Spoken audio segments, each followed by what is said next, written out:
છેલ્લા 2 દિવસથી ચાલી રહેલા અનરાધાર વરસાદ વચ્ચે અંકલેશ્વરના વાઘેલા વાડમાં મકાનનો જર્જરિત ભાગ ધરાશાયી થયો હતો.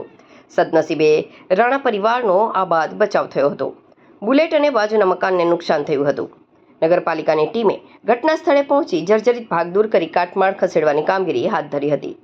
ભારે વરસાદમાં મકાન તૂટવાની ચાલુ વર્ષે પ્રથમ ઘટના સામે આવી છે.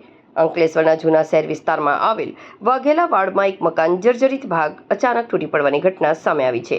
મકાનનો ભાગ તૂટી પડતા માટી અને કાટમાળ નીચે ધસી પડ્યો હતો. જોકે ઘરની અંદર રહેતા રાણા પરિવારના બંને સભ્યો તુરંત જ બહાર દોડી આવતા તેમનો આબાદ બચાવ થયો હતો. મકાનનો ઉપરનો અને આગળનો ભાગ ધરાશાયી થતાં તેની બાજુમાં આવેલા અન્ય એક મકાનને આંશિક નુકસાન પહોંચ્યું હતું. આ ઉપરાંત નીચે પાર્ક કરેલી એક બુલેટ બાઇક પણ કાટમાળ નીચે દબાઈ જતા તેને પણ નુકસાન થયું હતું. આ ઘટના અંગે અંકલેશ્વર નગરપાલિકાને જાણ કરવામાં આવતા જ પાલિકાની ટીમ ઘટના સ્થળે દોડી આવી હતી. સુરક્ષાના ભાગરૂપે બાકી રહેલો જર્જરિત ભાગ સલામત રીતે ઉતારી લેવામાં આવ્યો હતો અને રસ્તા પર પડેલા કાટમાળ દૂર કરી રસ્તો ખુલ્લો કરવામાં આવ્યો હતો.